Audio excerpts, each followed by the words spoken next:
Hi, everyone. Good evening. Welcome to tonight's community meeting. It's Thursday, October 21st. Today, we'll be, as we mentioned, talking a little bit about fire updates, but also talking about transitioning from fire suppression to fire recovery. I wanted to start off today with a few introductions. I'm Cynthia Kawasaki-Yee. I'm the Public Affairs Officer for Sequoia and Kings Canyon National Parks. And in the room, we also have a few folks that I wanted to introduce. We have Superintendent Clay Jordan, who will be speaking to us tonight. We also have a few members of our leadership team that I wanted to introduce. They don't normally come to these types of events, and I think they'll be really active in the BEAR process, so it's really important to get them introduced. I'll start off with Ellie Berkey. She's our branch chief of environmental planning and compliance. I wrote these down. We also have Dr. Christy Brigham. She's our Chief of Resources Management and Science. We have Rick Hall, who's brand new to our community and our team. He's joining us from Yosemite, and he's now on the Sequoia and Kings Canyon team. He's our Chief of Facilities, Maintenance, and Construction. We also have Ned Kelleher in the back. He's our Chief Ranger. And in the front, we have Rebecca Patterson. She's on our Public Affairs team here at Sequoia Kings Canyon. In the back, we also have the lead PIO for the new incoming incident management team, Stephanie Bishop. We also have tonight with us Supervisor Larry McCary. Thank you so much for joining us tonight. We have Tulare County Fire Chief Charlie Norman and Sergeant Joe Armstrong with Tulare County Sheriff. Thank you everyone for joining us today. So we will go ahead and get started. I'll pass it off to Clay to really go through what the meeting will be.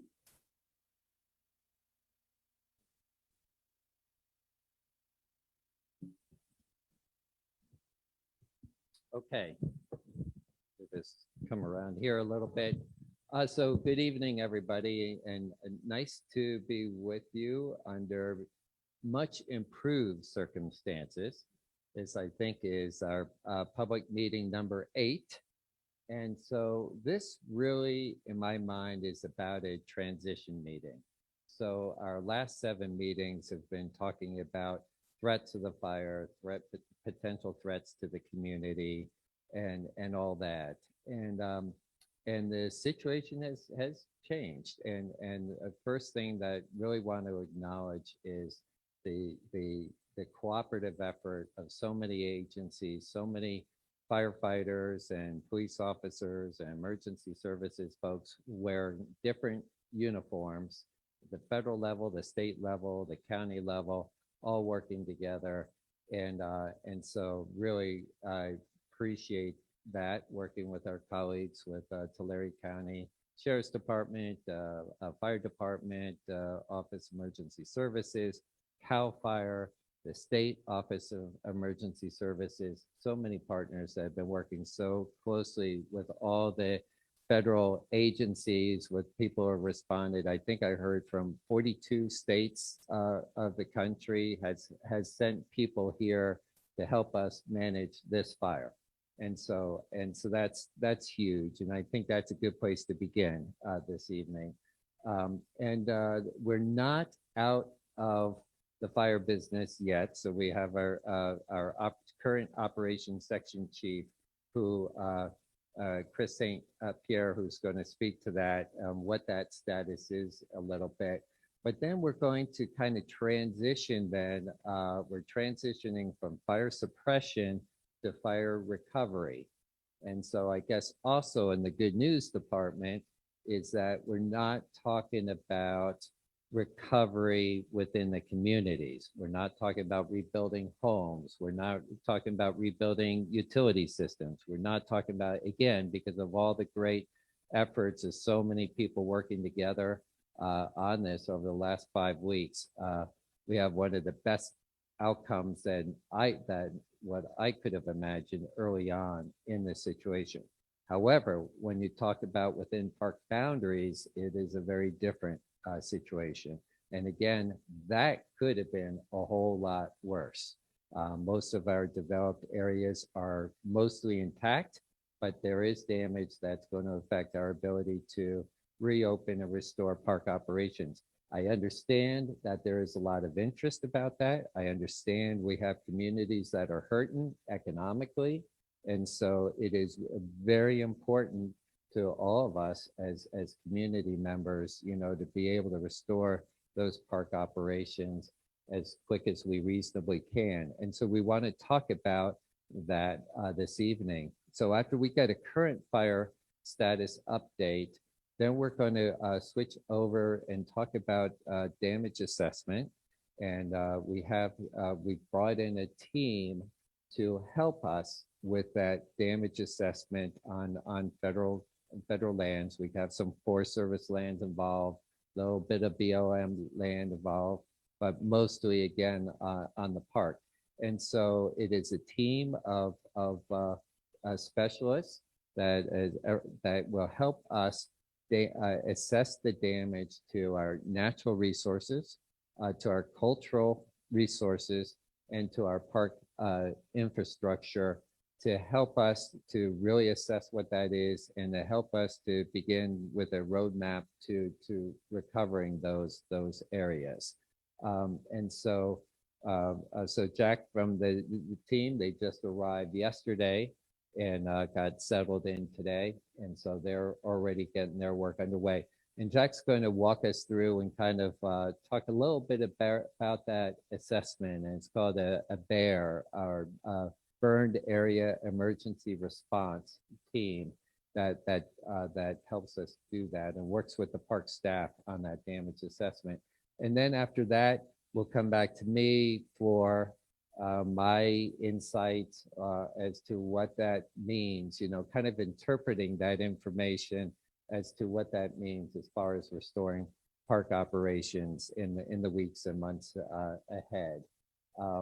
And with that, I think that is kind of what I was envisioning. We have our colleagues from all the agencies to work with us, answer any questions you might have, and we'll certainly have that Q&A opportunity. But again, I thank you for coming and the interest that you have in the recovery processes. And then I envision this is the first of a series of meetings with updates as to that recovery process for those citizens and business owners and whatnot that really have a strong interest in those areas. But it's a transition. So we're starting from fire operations and then to recovery, and then future meetings will focus on the recovery aspects. So with that in mind, I'll turn it back over to Cynthia. I think we'd like to get started with our fire update. I'll invite up Chris St. Pierre, who's our operations section chief for Team 12.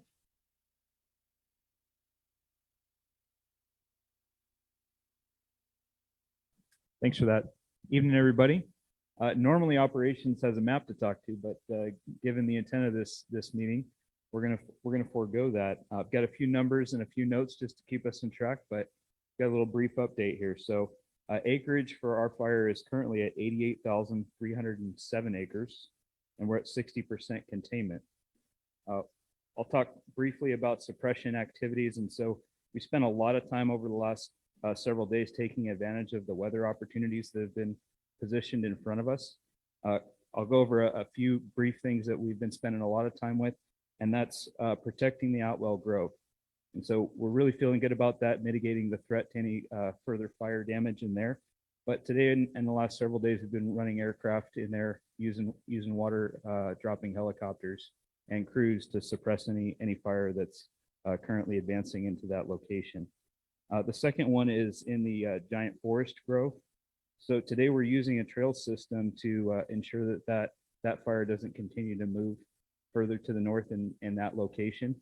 We got an opportunity to fly it today, and really it looks pretty good from the air. It's very steep country where it's continuing to try to back, not very actively, but we were able to successfully get a couple of personnel from a hand crew to anchor in and make sure that doesn't have any further downslope progression.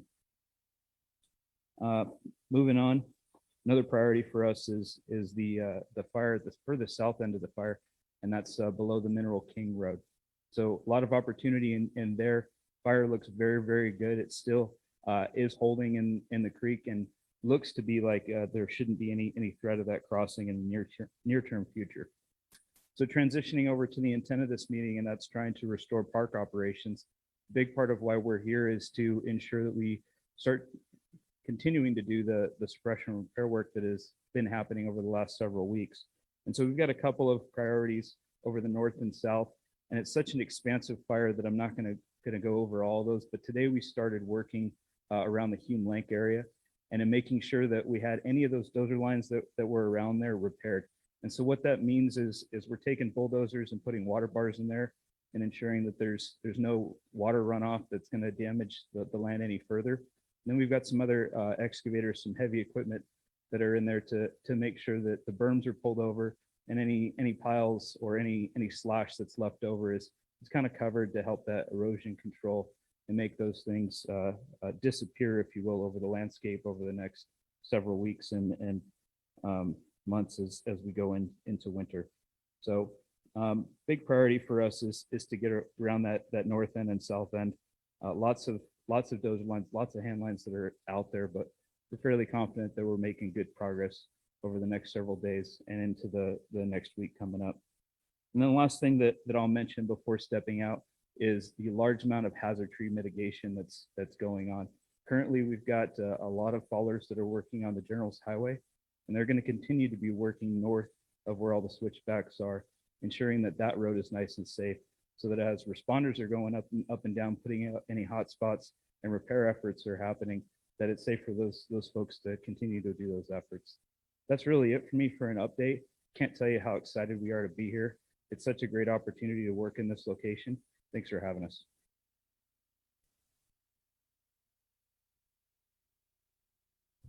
Thank you, Chris. And I think we'll go ahead and wait for questions at the end so we can keep the meeting going. Next up, we'll invite up Jack Elfke. He is the BEAR team lead, and we'll talk a little bit about the process of BEAR.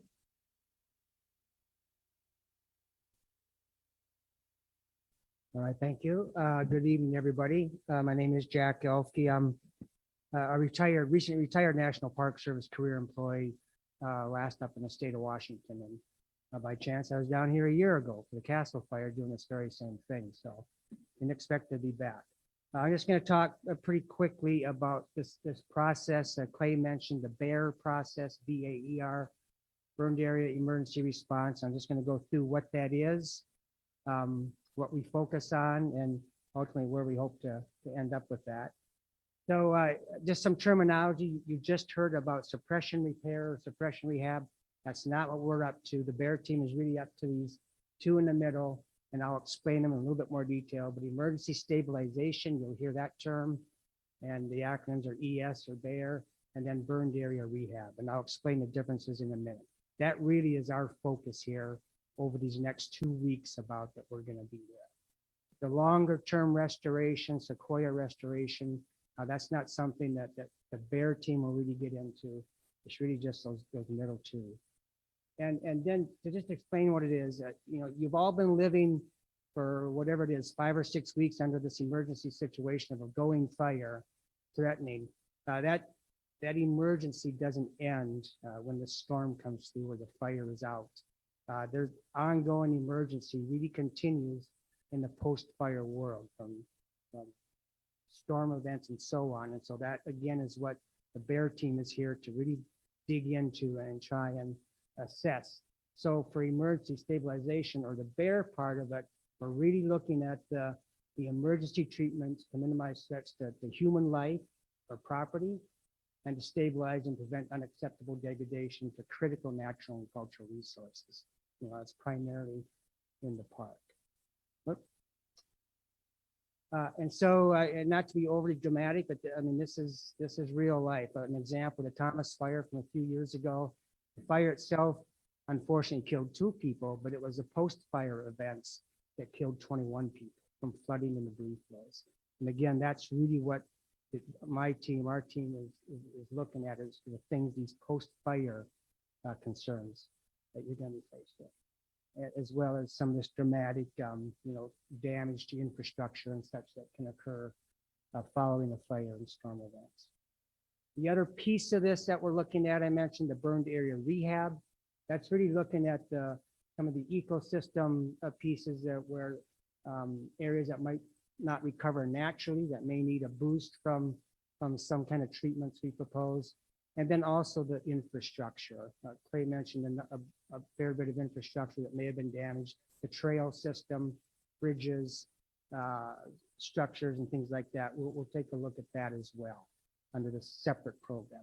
And they're separate programs because they're just separate funding sources that provide funding for it. Again, we are not doing suppression repair, but I wanted to put this up. All those things, necessary things that the fire teams have been doing over these last 5 or 6 weeks, dozer lines, fire lines, all that stuff. They're taking care of that repair. The Bear team is here for these other things I just mentioned. We do get into some of the modeling. We'll undertake that pretty rapidly, actually. I like to show examples from the car fire up in the Reading area from a couple of years ago. So we'll go in and look at the watershed, the burned area, and we'll try and model typical storm events, post-fire storm events, and what that might mean for increased flows downstream. So the river out the door here, for example, we'll model what we think could be happening in the post-fire storm event world, both for stream flows as well as for a potential debris flows. The United States Geological Survey is already working on some preliminary modeling for us, and we'll be able to get some sense of that. This example, all that in red, very high concern for debris flows at Whiskeytown a couple of years ago, and some of those areas indeed did have debris flows.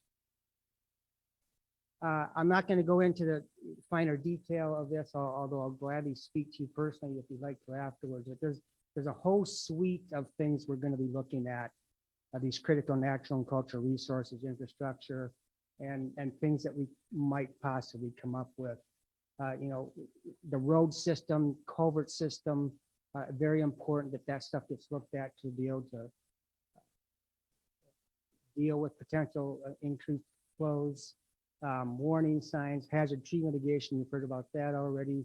There might be some areas that'll need some closure to let the land heal, keep people out for a little while, trail stabilization, site stabilization, and so on. There's just a number of things that we'll be looking at. We'll be looking, well, I'll go to this slide. This is actually the team. It's actually a very big team, unusually large, although that list up there includes some of the park staff who are helping us. But you can see, and I know that the lettering is small, but there's a small group that's going to look at the watershed, what's going to happen on that landscape with the steep slopes, the landslide potential, debris flow potential, and so on. There'll be a group looking at the cultural resources, so the archaeological sites, historic structures that may have been damaged. A small group to look at vegetation. We especially think of invasive plant species. There are some potential rare plant species, for example, that may have been impacted. They'll look at that. 1 or 2 people looking at wildlife. And some of this reflects what the funding from BEAR can be used towards. So some of the groups are larger than others. Facilities, there'll be a few of us looking at the infrastructures I talked about, and so on. And then the forestry crew down there, those are the folks who are going to be looking specifically at the hazard tree situation, following on to the work that the fire team is doing at this moment, as well as oaks, the oak woodlands and sequoias. There's a small group that's going to be focused on that. That's kind of the suite or the gamut of things that we'll be focused on. I will say it is quite a large team.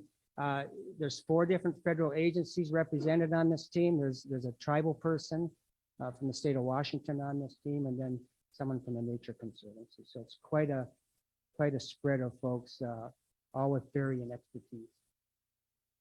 And so then lastly, just the process we go through quickly. Our mission is to come here. What are the issues that the park is facing from the fire? And what are the values at risk that now are at risk in the post-fire environment from the fire? We'll go out and do our field work, so we will go out and observe. We'll take a lot of, gather a lot of information. We'll bring that back in here, and so that the field work is probably 3 to 5 to 7 days time effort. It's pretty rapid. We certainly can't do everything that probably should be done. We've got a limited time frame. We'll bring that back in here, and then we'll work through the summarizing that and analyzing that information. And then that will ultimately get wrapped into a report, a final report in which we, the Bear team, will propose to the park potential treatments to mitigate the damage from the fire to park resources and infrastructure. Very quickly, what we're up to. Again, we'll be here about 2 weeks. And then we hand that report off to the park, and it becomes their responsibility to implement from there. Thank you. I'll be around for questions later today.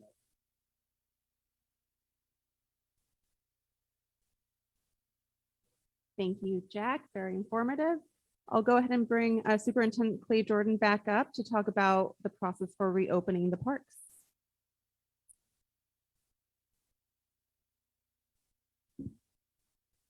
All right, thanks so much, Chris and Jack, for that update. So that'll work. All right.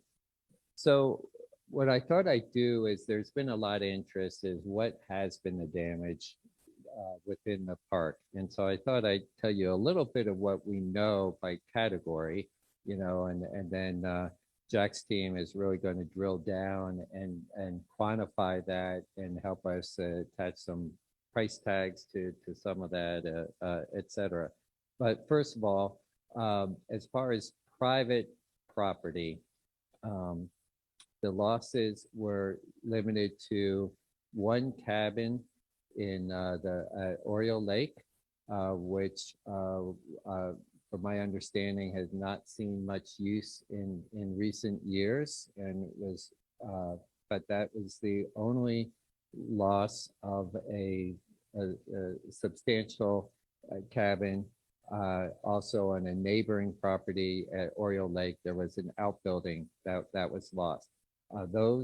That is the extent of the private losses within the communities, and both of them right there.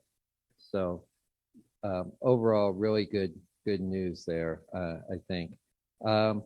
The inventory, we've been talking about hazard trees. We'll talk about that in a little bit more detail, but we have looks like tens of thousands of hazard trees.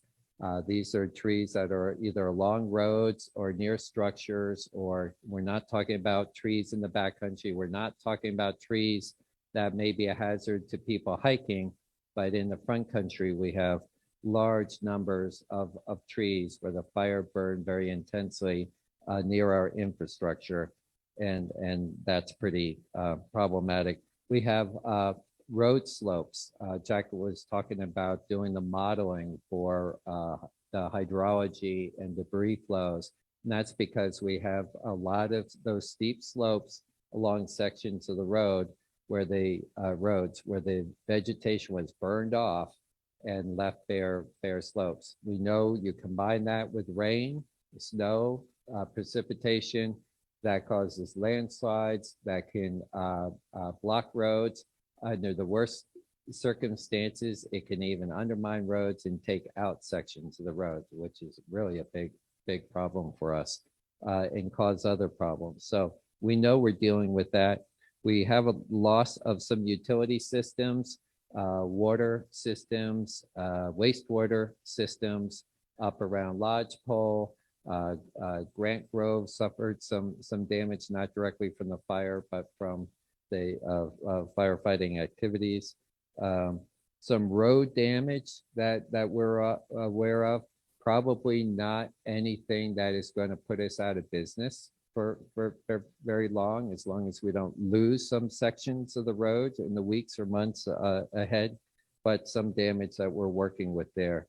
Unfortunately, we did lose several historic cabins in the park perhaps the most significant of which was the old superintendent's home up at Redwood Mountain. And that was a total loss that was built, I think, back in 1940, if I understand it. And then we know that the fire burned through 16 giant sequoia groves within the park and a little bit on Forest Service land. And so we don't yet have an assessment as to what we're expecting as far as mortality of giant sequoias. Obviously, there's a lot of interest in that. We think that over the next few weeks, we'll have some preliminary numbers. But, you know, on top of the losses of giant sequoias in the Windy Fire this year on the Sequoia National Monument, and of course, on the heels of the Castle Fire, any loss is tragic. And I'm afraid that there'll be some numbers that will just continue to show the severity of the risk to giant sequoias. But that's going to be a story for another time down the road in the assessment. So those are the categories of what we know was damaged, right? Not all of those things don't necessarily interfere with reopening the park. And so I want to spend a few minutes talking about that, because that's really the tough question right now. As far the current situation right now up at Giant Forest, Lodge Pole, Wixachi, right now we don't have utilities. The power lines were burned that provided power up to the entire area, and Southern California Edison is working on it, and I don't see that as being a long-term problem for us. I think that that'll be restored within a reasonable amount of time. And then likewise, we had some utility issues up there that will at least take us some weeks to be able to mitigate damage to wastewater systems, water delivery systems or whatnot up there. Not anything that's long-term. The two things that are the bigger questions longer term comes down to hazard trees and the stability of those slopes. And so the hazard trees, our park foresters have been working on this week, trying to get some rough assessments as to what the scale of the problem is. And now they're supported by the Baird team. They'll be supported by other crews from like Yosemite National Park. We're getting all the help we can get to help us with this. But for example, and this is like just hot off the press, just hours old information, that I learned that our initial assessment from the Grant Grove over to the Red Fir maintenance area is as far as they've gotten coming in from that direction. And there is about 10,000 trees, probably more, that are dead hazard trees along that area, along that road corridor. And I'm not talking side roads, I'm just talking about the General's Highway out to that point, a good 10,000 trees. It doesn't mean that all those trees would need to be cleared before reopening. We have to do a risk assessment at a certain point as to, you know, how much risk can the public assume in when they visit a national park. But that is obviously, it is a big concern that we need to learn more about with the help of the Baird team over the next 2 weeks. Coming up the road from Ash Mountain up to, and the area that I've really been focused on first as a really high priority is from Ash Mountain entrance station up the General's Highways to Giant Forest and onto the General Sherman Tree, where as the first primary corridor. After that, we can talk about going out to Crescent Meadow, Morro Rock. After that, we also have up to Lodgepole or whatnot. In that stretch, we have fewer hazard trees, and an estimate that we're somewhere around 2,000 hazard trees perhaps, because in the lower reaches, we don't have a lot of big trees, obviously in the foothills section. But as you approach Giant Forest, we got some really high severity fire in there that around the junction with the Crystal Cave Road and on that section that took out a lot of trees. And we have a lot of hazard trees in that area. We know we also have a bunch going out towards Crescent Meadow and further up the road towards Lodgepole, but we think we're somewhere in the 2,000 tree range. So if it was just based on hazard trees, it looks like our best access for maybe restoring a route up to Giant Forest, up to Lodgepole would be maybe coming in up the mountain from Ash Mountain. We have a whole lot fewer hazard trees on that approach than coming in from Grant Grove. But the problem then is the second concern, and that is the slopes stability. Obviously, as you're coming up those switchbacks, we have a lot of steep slopes between here and Giant Forest.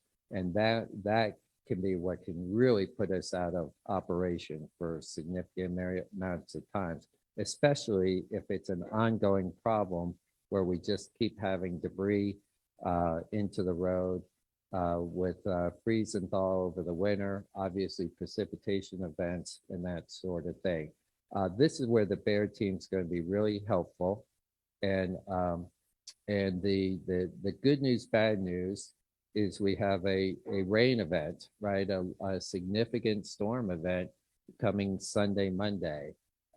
This atmospheric river, which tells you we're talking about a bunch of moisture. So you can look at it from three perspectives. From a fire operations, threat of fire, it's really good news. We call that a season-ending event. It means that you have so much moisture that basically it shuts down the fire season until next year. So it looks like if it materializes, and it sure looks like it will, we're going to have a fire season-ending event, and that's good news for that. Number two, we know longer picture drought. We're in severe drought. We desperately need the precipitation. We need the snow. And so that's really good news to have a significant precipitation event early in the winter season. Hopefully that sets a trend, a positive trend in that realm. But from a fire recovery and of restoring park operations, that is certainly not good news, because we have a lot of precipitation coming in a deluge that can really move those slopes. So that's potentially bad news, but we're going to have the opportunity to see from this storm event how our roads fare, and if we find that we'll certainly have some cleanup. We're having low debris flows into the roads already on a recurring basis, some rockfall, but maybe it's not too bad and we find we can clean it up, and that would be an indicator that maybe over the winter months we'll be able to deal with it and maybe shut down the roads during storm events and that sort of things. So it's going to be very telling to see what happens with this. The forecast right now is the latest on it is 3 to 5 inches of rain up high in the upper elevations. And that's for the Tulare County sections of the mountain. So it's higher as you go north towards Grant Grove. We're probably more around the 5 inches. And then on the south end towards Mineral King, down here, probably closer to the 3 inches. That's just the current forecast. The snow level looks like snow coming in at 9,000 feet initially or higher, and then dropping down to about 7,000 feet. So that's getting right about at that mark where we're getting into that lodgepole range as far as the snow. So what happens with the slopes? It's going to be very telling. And fortunately, we'll have the geologists here, we'll have the hydrologists here who can kind of look at the models and see how that translated to what actually happened during the precipitation event. So I think that's going to really help us make some decent projections as to what we can expect over the winter months, in the weeks, months ahead, and maybe even talk about a plan for some sort of time frame for reopening the park. But there's a lot of unknowns at this point, but I wanted you to have the best available current information and about that pathway forward. I think it is fair to say that we're not going to have, other than the Grant Grove and what we have open now, Grant Grove, Cedar Grove, and sections of the backcountry, the most of Sequoia National Park is going to remain closed. Can't imagine it opening in the month of November. After that is highly questionable. I would like to think that when the Bear team does their damage assessment, and we'll have that some information in around 2 weeks from now, we will have also been able to see what the effects of this storm event early next week is. And when we combine those things together, perhaps we can make some better projections as to what reopening the park might look like. You know, perhaps it's something with nighttime closures and some limited daytime access. Any number of things are possible. But I do want you to know that we know this is a big deal, and we know the impacts to the communities. We know that there's just visitors that come from around the world that want to have the opportunities. They have a specific window of opportunity, and it's not necessarily flexible. So we want to be able to restore that experience for people. It is a special experience, and we know it's important to the economy. Obviously, we need to balance those things with what is required of us to protect the park resources and to try to ensure the best recovery and stewardship of the park, and of course the public safety aspects to visitors. But I wanted to begin this dialogue so that you have at least the best information available and how we're going about getting the next stages of that.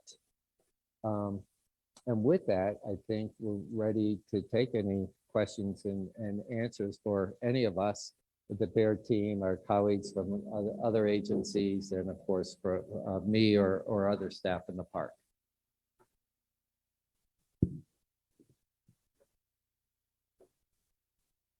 Okay, we'll go ahead and do Q&A. I think it might be easiest if we focus maybe by area. If we start off with any of the Bear, maybe of the reopening questions first. We'll start with Clay answering any reopening questions, and then we'll go by speaker so we can keep them up for a while. Are there any questions about reopening the parks?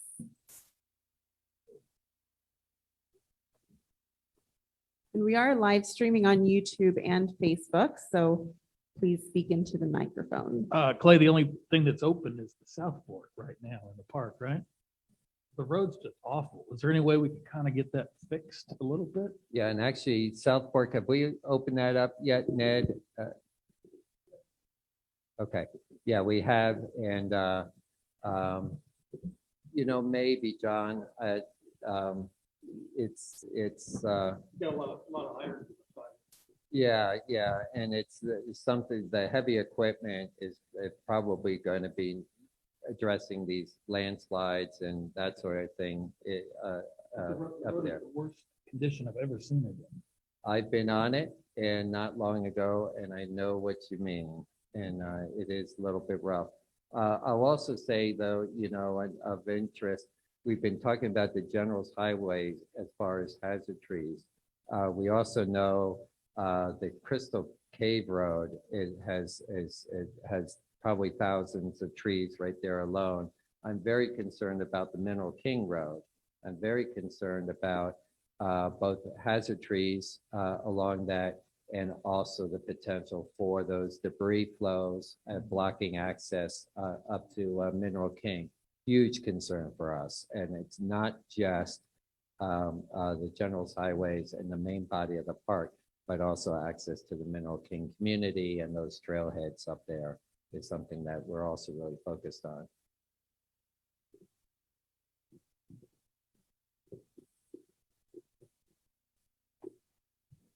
Any other questions about reopening? Okay. Do we have any questions for Jack or Bear team lead about the Bear process?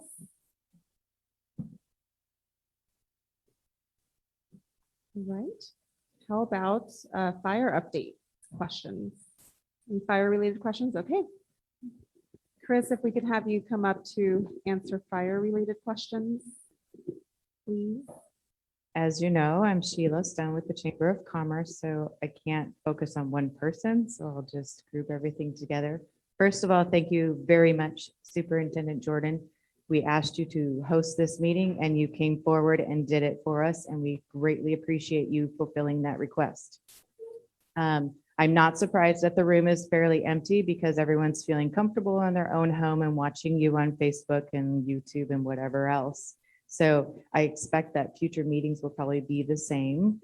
I wouldn't take them as a letdown at all because people are interested. I've looked at the numbers to see who's watching, and as we do our meetings, the crowd will grow as we get closer to opening or being shut down because of the incoming rain and stuff like that. So people are still going to inquire. So again, thank you to you as the Park Service for putting on the meeting that we asked you to do and fulfilling that request. I did see the other day, and I don't know who posted it. It was on Facebook. It was a very beautiful video of a drive-through of Sequoia National Park, and I was actually hoping that would be seen tonight. Is that on your agenda for this evening? It was not, but we can pull it up.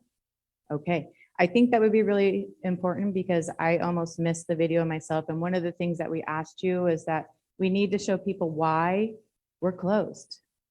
Because I believe there was one section where there was a video of the Morro Rock steps, and then there was no building. I'm assuming that's the Morro Rock bathroom. So it's not the one that the general public was. So that's the kind of thing that needs to be clarified. I've worked up there many years, and so I was looking at it going, oh my goodness, the bathroom's gone.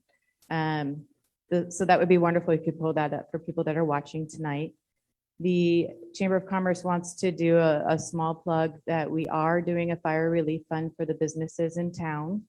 The fire relief fund is to keep the money in the town. So anything that's donated to the fire relief fund from wherever you want to donate from, it is a tax deduction, and you can donate to the fire relief fund and the money stays in town. We'll spend the money at the businesses. We'll pass out gift certificates to the locals and the unemployed, keeping everything full circle. So please check out threeriverschamber.org for that information. So we have Three Rivers Bread Basket is assisting us with this effort. So that's a really important thing to know. It's a collaborative effort with the Bread Basket here in town. So if you have any questions, Elizabeth Lamar or myself, Sheila Stone, are people that you can contact, and the website. As for the fire status update, we're only at 60% containment, but we've had 2 rainstorms. So I was surprised to see that we're only at 60%. And I'm wondering why we're only at 60% after two rainstorms.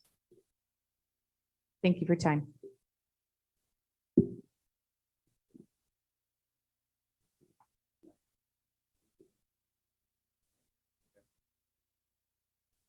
All right. Hey, thanks for that question. I know as the incoming team, with something that started September 11th, you start asking some of those questions as well. Where are we at with containment? And based on what I've seen over the last several days that I've been here, this fire is still has some places where it can move, although they're pretty difficult locations to get to. And I'm sure you guys have probably heard that: difficult, steep, inaccessible terrain, right? We like to say that over and over again. And honestly, it's true. We went in with a fresh set of eyes thinking, well, maybe there's some opportunities that haven't been looked at or some different stones that we could overturn. And the fact is, we lean pretty hard on our experts, the hotshot crews and the hand crews that are out there, and encourage them to get out to those areas where it is still uncontrolled fire line. So there are some opportunities to add some more containment, and we're still going after that. I would anticipate seeing that in the next 48 to 72 hours with the conjunction of the weather. And I'll let Clay jump in, but I'll finish with, I'm from Southern California and enjoy being here. But one of the things that sometimes we get with some of these predictions is wind. And so we're a little hesitant to add some containment lines where places really haven't grown too much based on the last couple of weather trends that you guys have gotten. Only because we don't want to see a wind direction that would be unfavorable and cause some additional growth where we just called it containment. So I would say definitely coming, really actively engaged in a lot of the stuff that is still uncontrolled fire line, and you'll see some containment additions in the near future. That's a great summary. Yeah, firefighters do not like to call something contained unless they're feeling really good about that section of the line. So it's a very conservative standard. I think the only other thing I would add to that is if you look at where a lot of that non-contained area is, a lot of it is on the eastern portions of the fire that is getting up into the high altitude rock zones. And so basically the fire, it has no place to go up in that area. So it's been a very low priority to try to contain something that is already contained by a lot of rock and no vegetation. So the efforts have really been focused on the community side of the fire and getting those containments. And it has moved around over the last week. We had a good bit of activity down around Morrill Rock, coming over around to Crescent Meadow. We had some activity around Mineral King and the East Fork that kept the crews pretty occupied with prioritizing the resources. But so 60% sounds like, oh, there's still 40%, and it does demonstrate that, you know, they're can't let off on the gas now, but a lot of that is also on the eastern reaches where that fire is kind of burning out on its own or running into rock and can't find anything left to burn. So that's good news on that situation.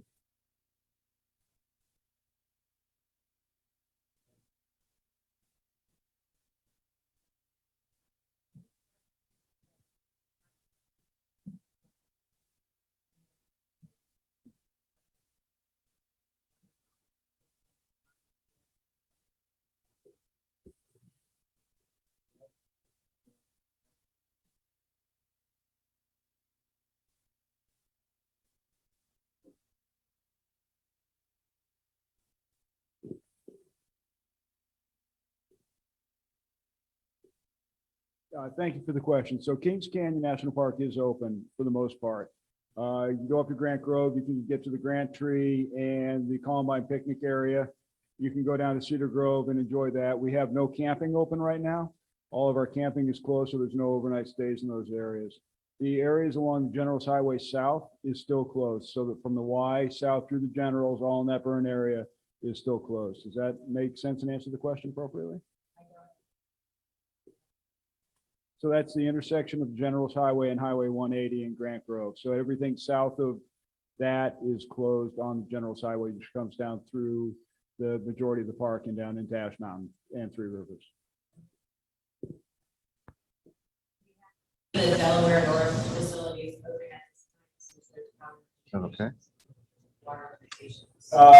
No, the Delaware North stuff is still closed. They're looking at standing up some of their operations in Grant Grove, but it's unknown exactly what they're going to be able to do just yet.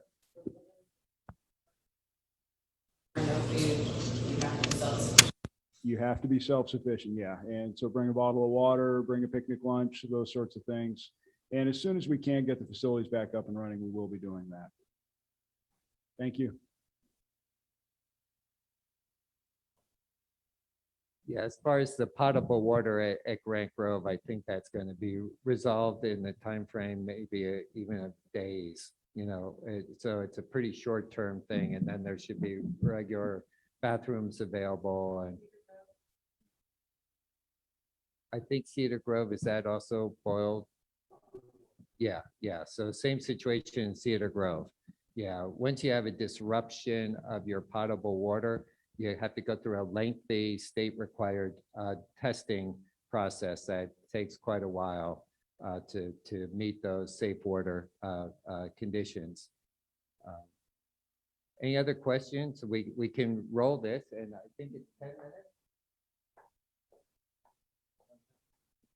3.5 minutes.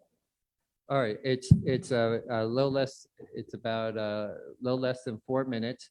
I will offer one editorialize that what you're going to see. You know, we shot the footage on a trip that we made last week up to Giant Forest, and so you'll see where some of the debris has come down. Now, when you look at that, you say, boy, I could get that fixed, you know, run a payloader through there and have it open in an hour. It doesn't look very impressive. The thing that I want to point out is that that has been an ongoing, those rocks coming into the roads, the debris flows. So we come through, we clear it, it happens again and again, and that's without precipitation coming down. And so just on its own. So you enter some precipitation into the mix, like what happened Sunday, Monday. The next video we post may look dramatically different than this one. But it does give you a little bit of a sense of, gives you at least a first introduction. And so I think the idea of playing it this evening and maybe ending on that is real good. John, did you have another question? Yeah, Clay, I was up in Mineral King last Saturday, and boy, it burned so hot. I couldn't get a feel for the Atwell Grove. How hot did it burn in there? Yeah. You want to go ahead and take that one? Christy Brigham, our Chief of Resource Management and Science. So the question was, how does Atwell Grove look and what was the fire behavior in that grove? So Tony Caprio, the fire ecologist, has been up there already, and he said that it looks really good, basically like equivalent to a prescribed burn, because most of the fire behavior in there was actually flanking. So it was not a head fire, it was a fire moving sideways across the slope. So we're anticipating beneficial outcomes in that grove. Thank you. Yep.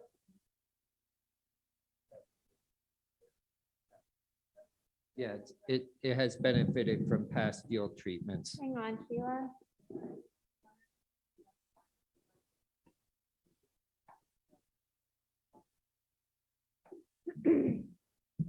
That's certainly possible. To repeat my question, someone has posted that the sign at 180 states that Kings Canyon National Park is still closed. We can look at that. That's probably might be a sign that the Caltrans maintains. So we will look into that. Thank you for that comment. If anyone has any more questions about fire, our fire team have, they have to go to another meeting. So any last questions for the fire team? All right, thank you for joining us tonight. We're going to go ahead and show this video. We do not have sound connected to my computer, so you won't hear any sound, but you will be able to see the video.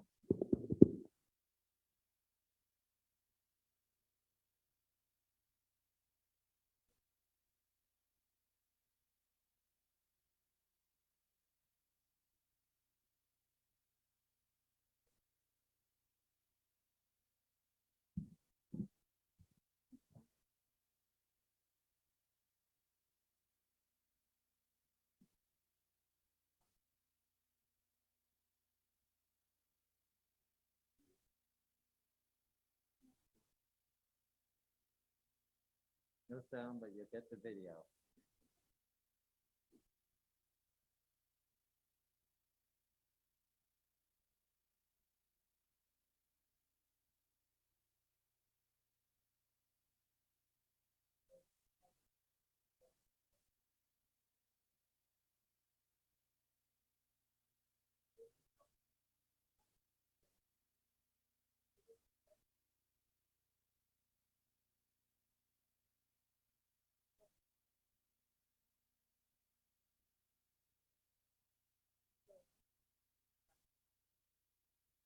Yeah, where the fire fell near the Fort Guardsman.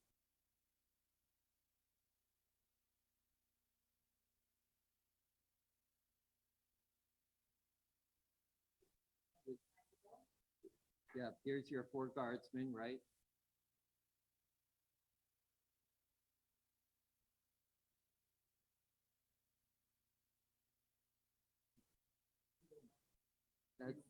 Beetle Rock, the structure's okay, Giant Forest Museum's okay. Once you get into Giant Forest, the losses are pretty minor. This is by Mora Rock, as it says. And this is this area downslope that Sheila was mentioning where we lost the historic comfort station, that was an out of service comfort station in that location.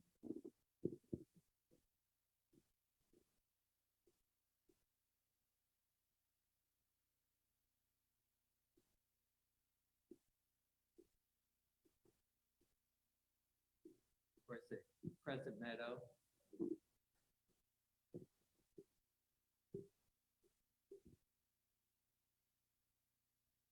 And I believe this is the Morrow Rock Crescent Meadow Road.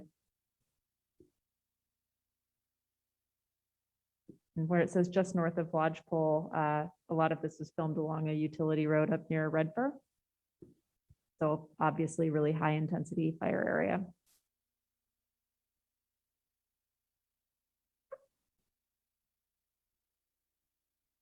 A dirt road, yeah.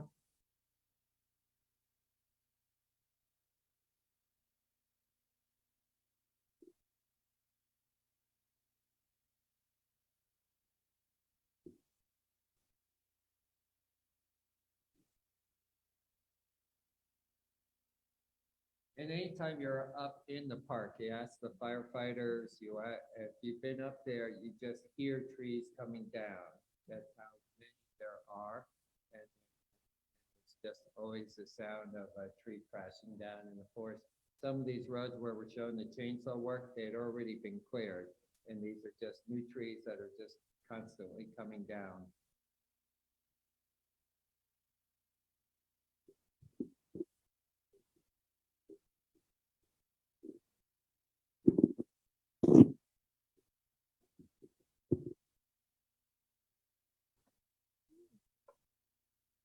And for those of you online, you can see the video. It was posted to our social media channel. So if you're on Facebook, that video can be found there. And if you're on YouTube, it's also posted on our Sequoia Kings Canyon YouTube channel. All right. Any other questions for the team?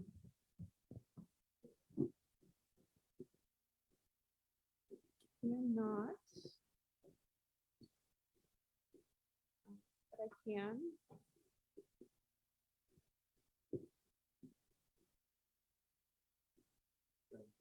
Check to see if we have any other questions online yet.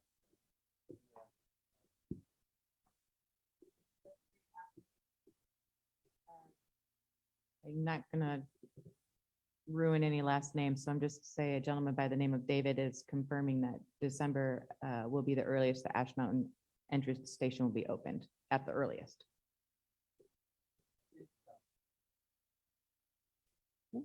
Question was, is December going to be the earliest that Ash Mountain entrance station could be open? And the response was, yes, we think so.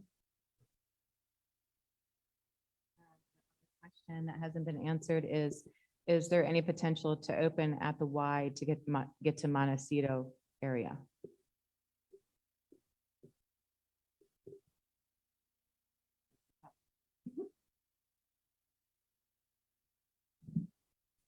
Yeah, I honestly don't know. That's something we can look at over the next couple of weeks. That is where we had a huge concentration of the 9 or 10,000 hazard trees are in that section from the Y over to that area. And that's something we'd be coordinating with the Forest Service on as well. So not sure about that, but probably not in the next few weeks in any event. That's not really answered, but I don't know if you can answer this, is that they're asking for Jack's slides to be added to the video somehow, because I guess they couldn't see him very well. Other than that, it appears we've answered all their questions. Yeah, I think we'll find a way to post those.